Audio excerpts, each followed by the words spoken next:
오늘부터 이제 12월 한 달 동안 성탄절에 관한 메시지를 증거하겠는데요. 특별히 성탄절의 어떤 배경이 되는 그 인물들을 중심으로 은혜를 나누도록 하겠습니다. 파워포인트 배경도 성탄절 분위기로 한번 만들어봤는데 잘 했나 모르겠습니다. 그리고 이제 오늘 이제 오후에 이제 그 계단 장식도 이제 성탄절에 관한 장식을 좀 하려고 그러는데요. 예, 이제 교회 오가시면서 성탄절이구나, 성탄절의 계절이구나 이렇게 하시고 또 주위에서 보시고 하면 좋을 것 같습니다. 오늘은 이제 그 첫 번째 인물로요, 마리아의 이야기를 한번 들어보도록 하겠습니다. 이 마리아는, 이 그림은 지금 이제 네티비티 스토리라는 이상하게도 예수님의 전생애에 대한 그런 영화들이 계속 나오고 있는데요.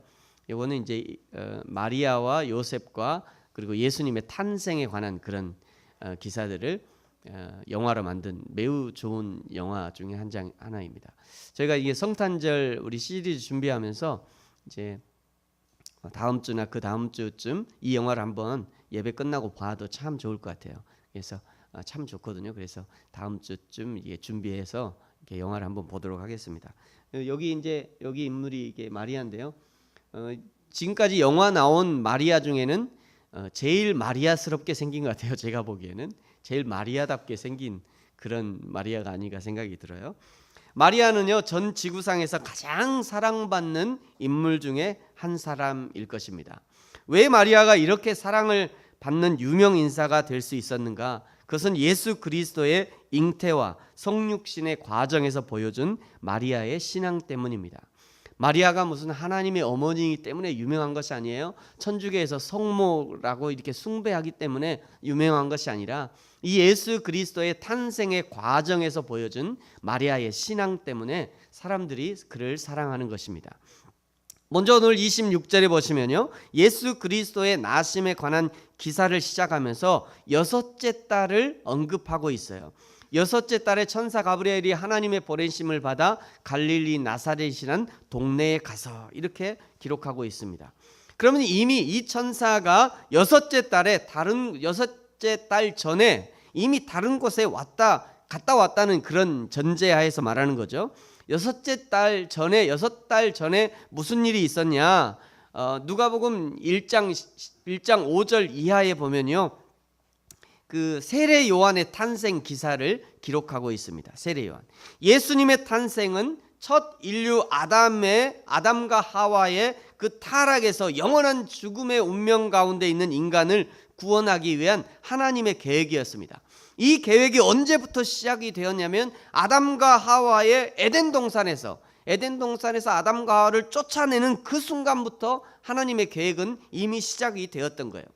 그리고 이제 드디어 하나님에게 때가 되어서 예수 그리스도가 태어나시기 6개월 전에 예수 그리스도의 길을 예비하기 위한 한 인물을 탄생하게 하는데 그가 바로 세례 요한이었습니다.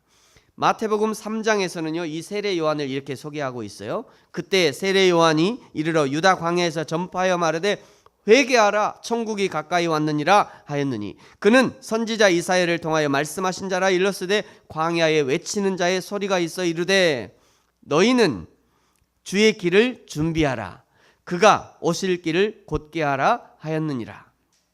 이것이 세례 요한의 사명이었습니다. 너희는 주의 길을 준비하라, 주의 길을 준비하고 그가 오실 길을 곧게 하라. 주의 길을 준비하는 것이 세례 요한의 사명이었어요. 또 주님이 오실 길을 곧게 하는 것이 세례 요한의 사명이었습니다.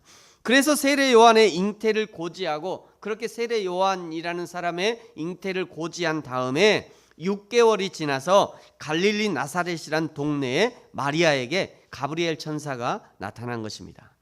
여기서 이제 마리아를 소개하는 글을 한번 더 자세히 살펴보겠습니다. 27절에 보면요, 다윗의 자손 요셉이라 하는 사람과 약혼한 처녀 마리아, 이렇게 기록하고 있어요. 이 문장은요, 분명히 마리아를 드러내기 위한 글이 분명합니다. 왜냐하면 약혼한, 처녀, 그리고 그 이름 마리아, 이 약혼한 처녀 마리아, 이 세 단어가 모두 다 마리아를 가리키고 있어요. 그런데 그 마리아와 약혼한 신랑의 배경을 설명하는데요, 뭐라고 그럽니까? 그 마리아와 그 약혼한 처녀 마리아, 그 마리아와 결혼한 그 남편의 배경을 뭐라고 지금 27절에 쓴 얘기예요? 다윗의 자손이다. 다윗의 자손. 마리아와 약혼한 사람이 다윗의 자손이다. 이렇게 얘기하고 있습니다. 마리아의 남편 요셉, 이름이 요셉인데요. 마리아의 남편 요셉이라고 얘기하죠. 이 요셉이라고 하는 이 요셉은요, 마태복음 1장 16절에 기록되어 있는데요. 이 마리아의 남편 요셉, 이게 이제 마태복음인데요. 마리아의 남편 요셉의 아버지는 누구냐면 야곱입니다. 야곱이라는 단어가 많아요. 이스라엘은 많기 때문에 그 중에 항상 이제 요셉을 낳은 아버지가 야곱인 거죠. 이 야곱의 할아버지가 누구냐면요, 맏단이라는 사람입니다. 맏단. 그죠? 맏단. 그러니까 오늘 성경이 만약 요셉을 소개하려면 이 야곱의 아들 요셉 이렇게 하든지, 아니면 그 윗대까지 가려고 그러면 맏단의 손자 요셉 이렇게 해야 될 것 같은데, 그렇게 안 하고 왜 굳이 다윗까지 올라갔는가? 왜 굳이 다윗의 자손을 지금 강조하고 있는가? 그 이유는요, 지금 마리아와 정혼한 요셉이 다윗의 혈통이고 마리아를 통해 태어날 그 아기도 결국 다윗의 혈통이다. 왕권을 가지고 있는 다윗, 왕의 혈통인 그 다윗, 그 왕권을 가지고 오시는 분이라는 것을 설명하고자 하는 것입니다. 세례 요한은요, 자신의 사명을 설명하면서 나는 광야에서 외치는 자의 소리다. 나는 주의 길을 준비하는 자다. 나는 물로 세례를 베풀지만 내 뒤에 오시는 분은 불로 세례를 베풀 것이다 라고 소개한 적이 있었습니다. 결국 26절의 첫 머리에서 6개월 전을 언급한 것은 이미 6개월 전부터 예수 그리스도의 오심을 준비하는 일들이 이미 시작되고 있었다는 것을 알려주고 있는 것입니다. 왜 이렇게 미리 준비하느냐면요, 오실 그분이 보통의 일반 사람이 아니라는 것을 알려주기 때문이에요. 다 대부분 여러분 알겠지만은 대통령이 한번 방문해도요, 몇 개월 전부터 이미 다 준비를 하고 있습니다. 그래서 예를 들면 미국 대통령이 우리나라 오면 이렇게 그 동선에 따라서 미국 대통령의 동선에 따라서 혹시나도 다른 일이 일어나지 않을까 다 아는 거죠.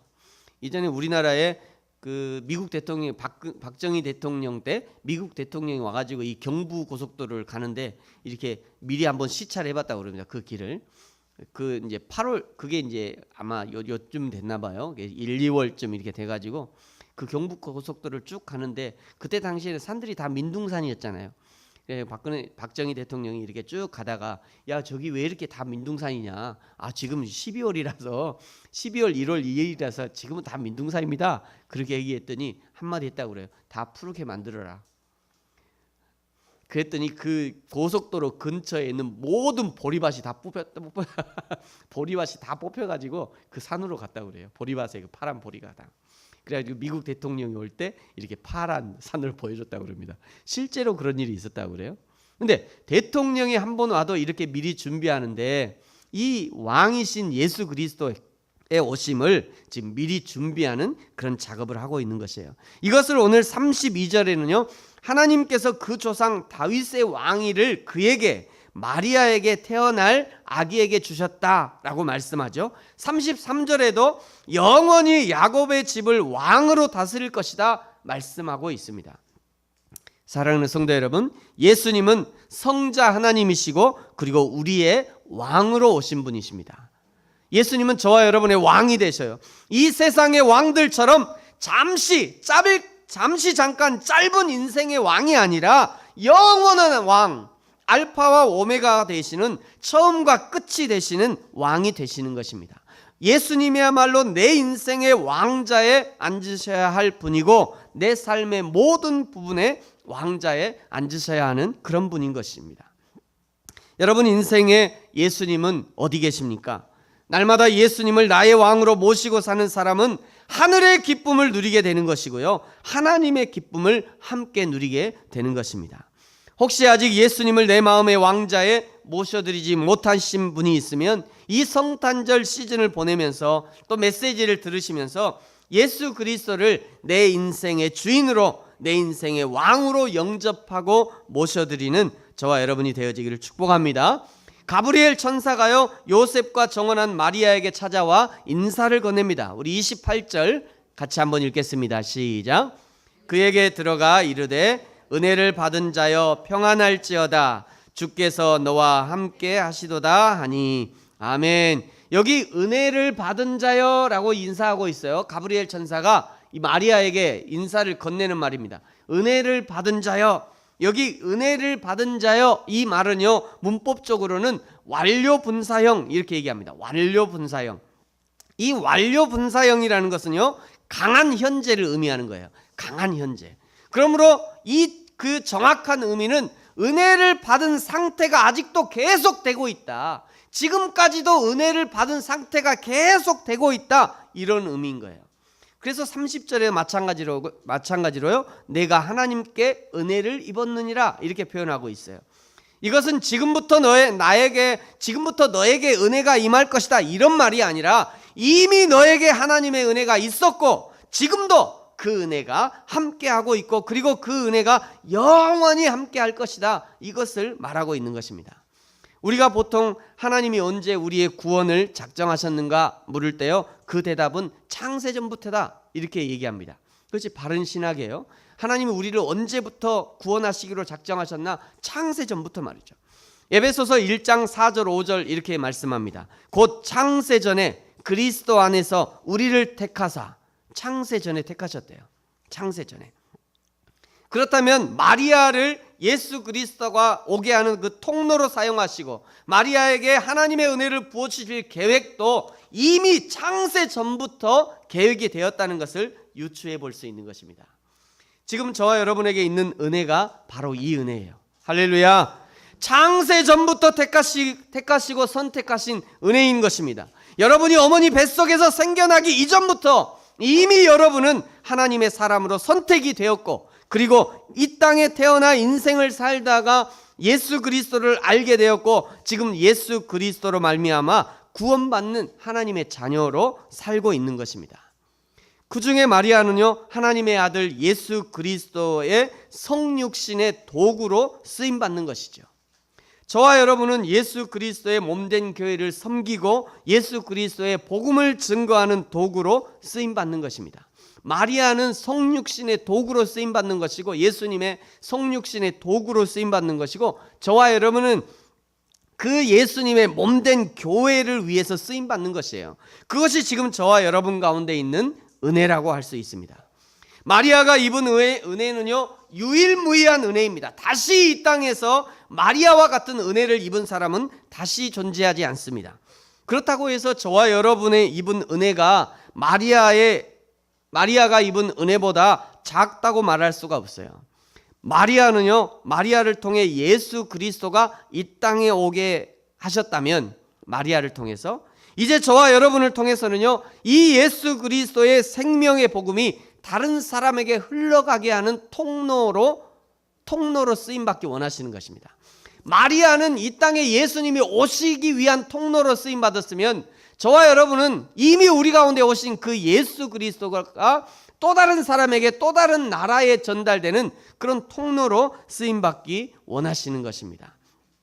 마리아의 그 보호를 통해서 예수 그리스도가 어린 시절을 성장하게 되었다면 이제 저와 여러분을 통해서 하나님의 교회가 성장하고 하나님의 나라가 확장되어야 하는 것입니다. 이것이 저와 여러분에게 주신 은혜의 이유라고 할 수 있는 것이에요. 사랑하는 성도 여러분, 우리에게 은혜를 주신 하나님의 이유와 목적을 잘 알고 그에 합당한 삶을 살게 되기를 축복합니다. 천사가 은혜를 선포했지만 그 은혜에 입은 마리아의 첫 번째 반응은요 기쁨의 탄성이 아니라 놀랍고 무서웠고 두려워하는 것이었습니다. 자, 29절 30절 같이 한번 읽죠. 시작. 처녀가 그 말을 듣고 놀라 이런 인사가 어찌함인가 생각하매 천사가 이르되 마리아여 무서워하지 말라, 내가 하나님께 은혜를 입었느니라. 아멘. 모세가 이스라엘의 구원자로 선택을 받아서요 출애굽을 시키는 그 위대한 사명을 받았습니다. 그러나 모세의 반응은요, 하나님 나는 못하오니 제발 저를 살려주세요, 이런 반응이었어요. 창세기 6장 29절 30절에 보면 이렇게 말씀하셔요. 여호와께서 모세에게 말씀하여 이르시되 나는 여호와라, 내가 내게 이르는 말을 너는 애굽 왕 바로에게 다 말하라. 모세가 여호와 앞에 이르되 나는 입이 둔한 자이오니 비로소 어찌 바로가 어찌 나의 말을 들으리까. 하나님 저는 못합니다, 이런 의미입니다. 이거는 모세가요 입이 둔한 사람이 아니에요. 물론 40년 광야에 있으면서 입이 둔해질 수도 있었을 것이에요. 그런데 둔한 사람이 아닙니다. 왜 그러냐, 애굽에서 그 왕자의 모든 웅변술 싸움하는 거 전쟁을 다 배웠잖아요. 근데 지금 여기서 나는 입이 둔한 자입니다 라고 하는 것은 하나님 저 못해요, 저는 안 됩니다, 저는 못합니다, 이런 얘기를 하고 있는 거예요. 이사야가요 선지자로 소명을 받았습니다. 이사야 6장 5절에 이렇게 말씀하세요. 그때 내가 말하되 화로다 나로 망하게 되었도다.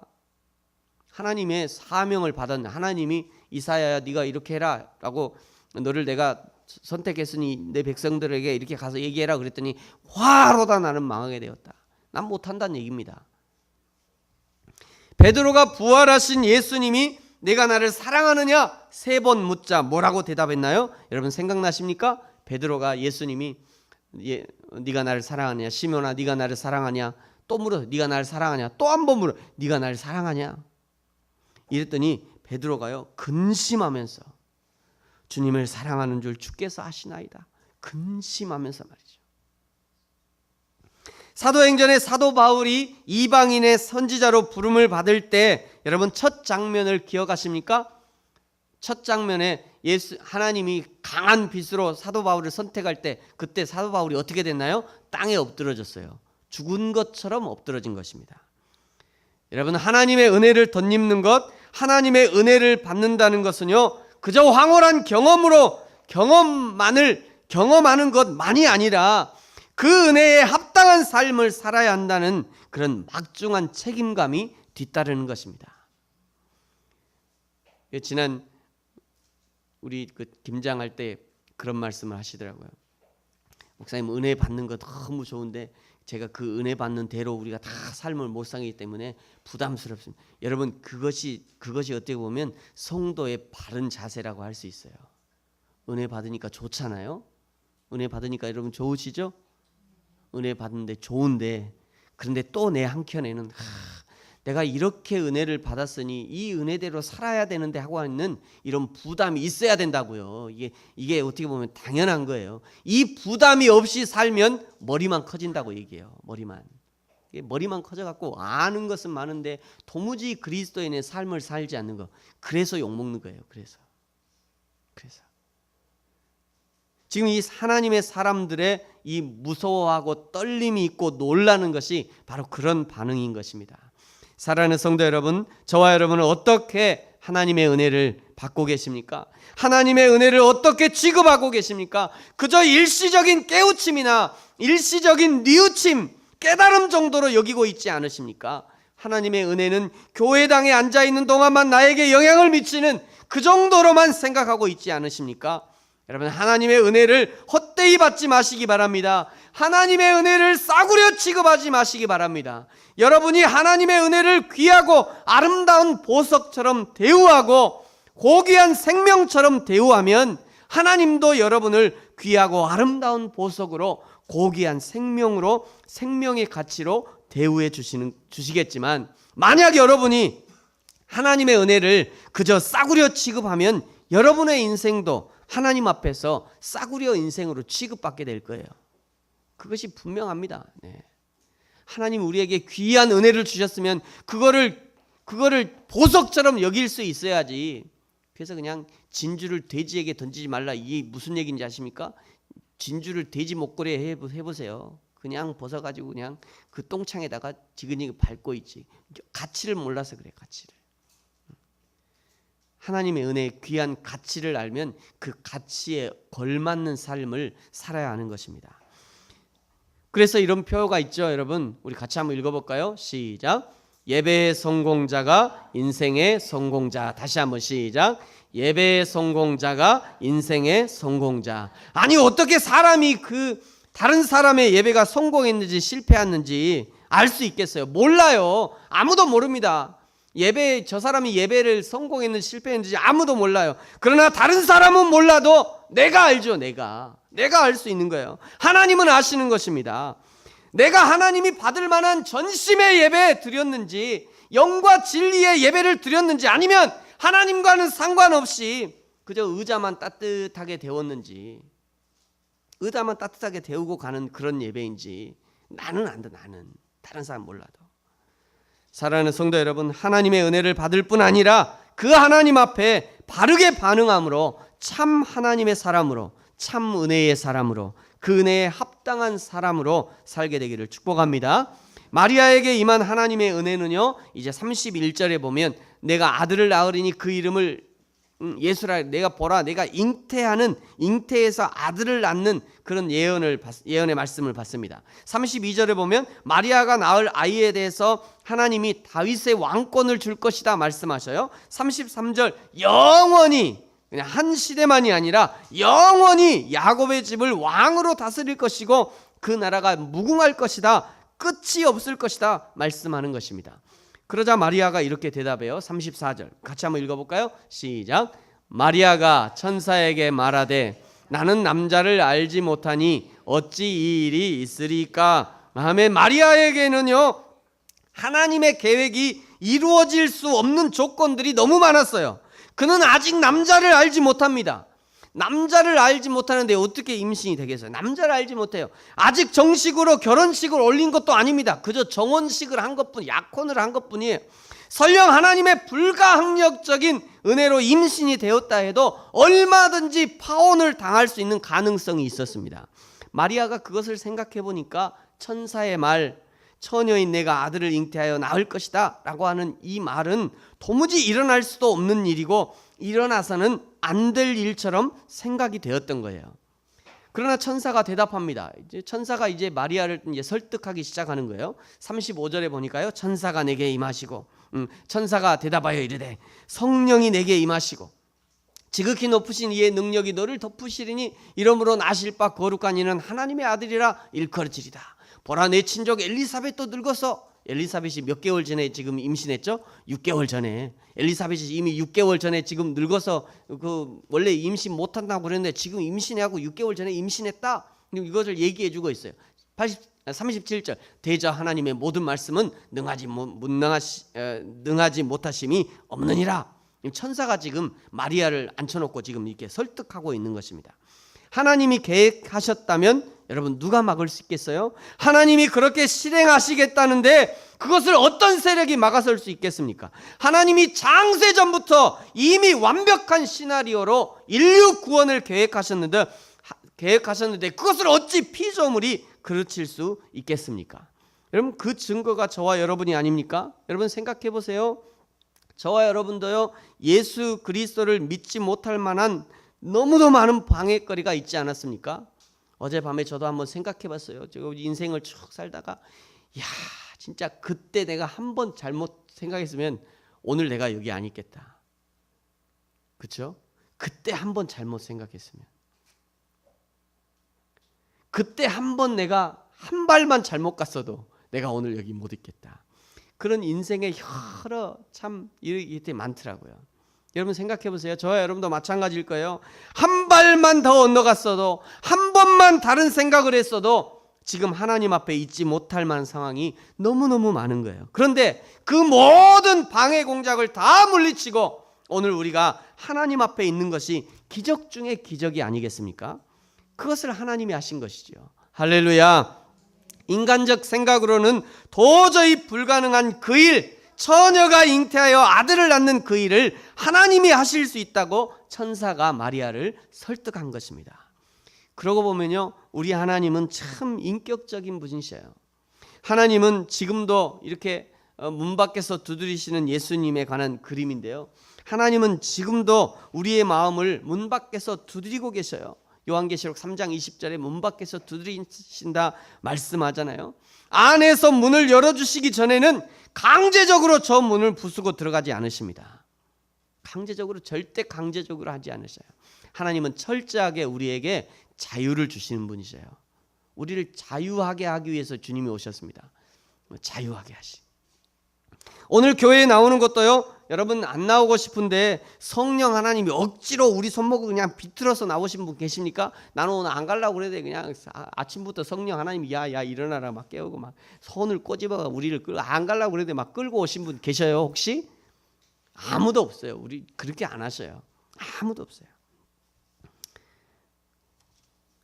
아침에 하나님이 교회에 가고자 하는 그런 마음을 주시면 우리 스스로 자발적으로 일어나서 내 스스로 내 힘줘서 일어나서 내가 씻고 준비하고 이렇게 교회에 오는 것입니다. 그것이 우리 하나님이 하시는 거예요. 만약 성령이 교회 가야지 하는 마음을 주시지만 여러분이 만약에 발을 옮기지 않으면 어떻게 될까요? 어쩔 수 없어요. 그거는 하나님도 어찌할 수 없어요. 성령 하나님은 자꾸 교회 가고자 하는 마음을 주시는데 여러분이 안 일어나면 방법이 없는 겁니다. 방법이 없어요. 만약 하나님이 요셉과 정혼한 마리아를 성자 예수님의 성육신의 도구로 마리아를 낙점하셨지만 만약 마리아가 아닙니다, 나는 절대 안 됩니다, 나는 그렇게 못합니다 하고 그냥 완강하게 거부했다면 여러분 어떻게 됐을까요? 여러분 그런 거 생각해 보셨나요? 그냥 하나님이 마리아니까 그냥 무조건 들어가서 너 임신해 이렇게 한 게 아니잖아요. 만약에 그때 당시에 마리아가 아니 나는 절대 그렇게 못합니다, 나는 이미 요셉하고 결혼해, 나는 안 됩니다, 절대 안 됩니다, 금지합니다, 나는 안 됩니다, 저 성령 하나님 아무리 하나님이라도 난 안 돼요, 안 돼, 절대 안 돼요. 만약에 마리아가 이랬으면 여러분 어떻게 됐을까요? 어떻게 됐을까요? 적어도 나사렛에 사는 오늘 지금 우리가 알고 있는 예수님의 육신의 어머니 이 마리아 육신의 어머니의 마리아의 이야기는 우리는 성경을 통해서 절대 듣지 못할 것입니다. 그 마리아 말이죠. 그 마리아 이야기. 그렇다면 저와 여러분도 오늘 다른 마리아의 이야기를 듣고 있을 거예요. 예수님의 어머니 마리아가 아니라 다른 마리아. 그 마리아가 이제 예수님의 어머니가 돼가지고 그 마리아의 얘기를 듣고 있죠. 그때 당시에는요, 마리아라는 이름이 너무 흔한 이름이었기 때문에 한 마을에도 수십 명이 있을 정도로 흔했어요. 그런데 다른 마리아의 얘기를 또 듣고 있겠죠. 그러나 오늘 이 나사렛 마리아의 대답을 들어보시기 바랍니다. 오늘 38절인데요. 우리 같이 한번 마리아의 대답을 같이 한번 읽겠습니다. 시작. 마리아가 이르되 주의 여종이오니 말씀대로 내게 이루어지이다 하매 천사가 떠나가니라. 아멘. 우리는 이것을 믿음이라고 하는 것이에요. 다른 것이 믿음이 아닙니다. 주의 여종이오니 말씀대로 내게 이루어지이다. 하나님의 말씀이 내 삶에 이루어지기를 허용하는 것이에요. 그것이 믿음입니다. 참 은혜를 받는다는 것이 무엇입니까? 하나님의 말씀이 저 사람에게, 하나님의 은혜가 저 사람에게 이루어지기를 원하는 것이 아니라 하나님의 말씀이 나에게, 하나님의 은혜가 나에게 적용되어지고 이루어지는 것이, 그것이 은혜인 것이에요. 그렇죠? 하나님의 말씀이 다른 사람에게 이루어지는 것, 그건 우리가 은혜라고 물론 그것도 은혜죠. 그것도 은혜예요. 그런데 그 하나님의 말씀이 나에게 적용되어지고 나에게 이루어지고 그 하나님의 말씀이 나를 통해서 이루어지는 것, 그것이 참 은혜인 것이에요.